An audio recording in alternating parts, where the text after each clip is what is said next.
Efemérides de hoy, lunes 2 de septiembre. Hoy es el Día de la Industria. Yo creo que pues, el hecho de la transformación de materia prima, que ahí es donde está la revolución industrial. Y además que de ahí, pues, ¿y qué tiene que ver la revolución industrial con la revolución francesa? Bueno, la revolución francesa fue la primera revolución burguesa de la historia, además de la primera revolución hecha pues para dar propiedad a todos los, bueno, a todo lo que era la gran masa de los que tenían. Esa propiedad que hizo, pues hizo que la gente creara talleres dentro de sus casas. Y a la larga, pues eso fue desarrollándose hasta que a principios del siglo XIX, pues la invención de las máquinas de vapor y sobre todo todo el siglo XIX, pues que fue el gran siglo de la revolución industrial, pues nos llevó a lo que es hoy, este siglo, y fue la primera revolución. Recuerden, ya vamos por la cuarta. Y la cuarta, pues, puede hacer que encima los países terminemos cada uno muy distantes de los otros con nuestra capacidad de adaptarnos a estos tiempos. Así que hoy es el día que hay que recordar, bueno, de la revolución industrial, el día de la industria con todos sus beneficios, pero también con todos sus defectos. Pues aquella maravillosa película de Charlie Chaplin, Tiempos Modernos, pues que explica todo lo que fue pues esa revolución industrial en los Estados Unidos a principios del siglo XX y todo lo que trajo. Así que es un día mejor que cualquiera para recordar pues esta situación. Vamos a 1620, porque un día como hoy se da el zarpe del puerto británico de Plymouth, del Mayflower. 102 peregrinos. Ojo, que aquí lo raro de todo esto es que, pues, si tú le preguntas a todas las familias de Alcurnia, dicen que sus antepasados vinieron en el Mayflower. Bueno, si tú sumas todo eso, el Mayflower más que un barco sería un portaaviones, porque no había cama para tanta gente, eran 102 nada más. Pues estos primeros colonos buscando libertad religiosa, eran gente conservadora, por eso Estados Unidos tiene ese profundo sentido religioso, porque desde el principio, y sobre todo que fue una colonización que se dio entre familias, es decir, a diferencia de los españoles que fueron, sobre todo hombres, los que colonizaron América, en el caso de Norteamérica, pues eran familias completas. Vamos a 1870, porque casualmente hoy se cumple el fin de la Segunda Guerra Mundial. Y el fin de la Segunda Guerra Mundial es interesante porque esto tiene su origen en esta guerra, la guerra franco-prusiana.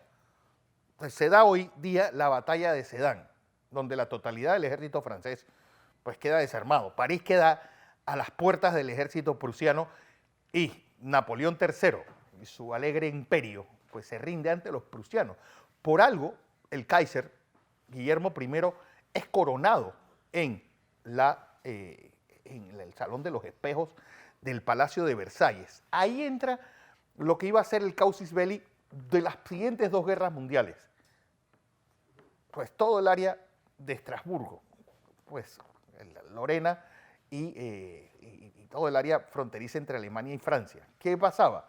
Pues fue una de las reivindicaciones que se dieron para iniciar la Primera Guerra Mundial y fue también causa por lo cual los alemanes cuando militarizan Renania, causa de que pues, se pusiera la cosa caliente y empezara la Segunda Guerra Mundial.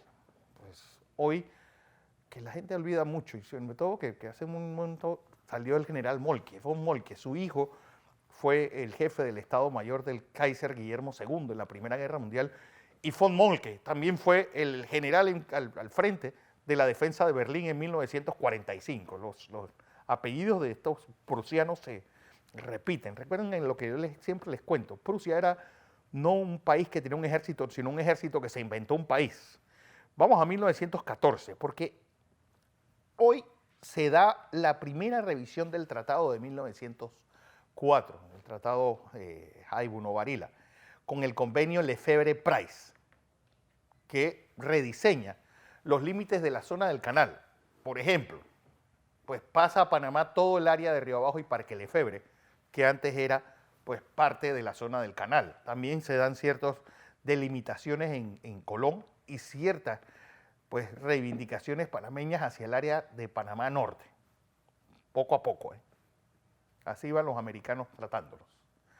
Vamos a 1945, porque hoy es uno de los días más donde el general Douglas MacArthur, un hombre que tenía una maquinaria real de comunicación, pues da uno de sus discursos más notables. Hoy los cañones callan. Pues se firma a bordo del acorazado Missouri. ¿Por qué el Missouri? Bueno, porque Harry Truman pidió que la firma del tratado sea de su estado natal, Missouri. Con ello termina la Segunda Guerra Mundial. 6 años y un día duró. Entre 50 y 80 millones de muertos. 10% de ellos muertos en campos de concentración o en lugares, porque Stalin y los japoneses también tuvieron su cuota de asesinatos en masa. Pues en la bahía de Tokio. Lo interesante es la imagen, bueno, que el jefe de relaciones, el ministro de Relaciones Exteriores japonés va vestido con levita y con sombrero de copa, pues y cojeando. ¿Por qué cojeaba? Porque él perdió una pierna en un bombardeo en China. Una cosa muy interesante es el hecho del lanzamiento de las 2 bombas atómicas. Y los japoneses escuchando por primera vez a su emperador diciendo preparémonos para lo inimaginable. Y sobre todo, pues, el general MacArthur que se convierte en una especie de factotum en Japón. Una de las condiciones japonesas fue que se dejara la figura del emperador, pero eso sí, pues como un parlamento democrático tipo Inglaterra, un poder muy limitado. También que ya se dejara de creer que el emperador era una especie de Dios viviente. Todo eso pues se hizo para convertir a Japón, pues uno de los países más belicosos del mundo, en una democracia ejemplar. Y vuelvo y les repito, aquella pues maravillosa índice de cuántos porcentajes de la población de distintos países del mundo estaría dispuesta a morir por su patria. Pues lo más interesante es que los últimos 3 lugares lo tienen Italia, Japón y Alemania. Para que vean que a veces la gente aprende a las malas. Vamos a 1989, porque un día como hoy, a las 6:45, un atentado terrorista destruye las instalaciones del diario El Espectador. Pues posteriormente, su director y presidente Guillermo Cano sería asesinado. Pues ¿por qué? Pues por publicar noticias sobre el pasado oscuro de Pablo Escobar Gaviria, en ese momento senador de la República de Colombia. En ese momento, pues los colombianos le llamaban la violencia, esos años duros, realmente, los finales de los 80 y principios de los 90, años muy difíciles para un país, nuestra antigua metrópoli, nuestro país hermano.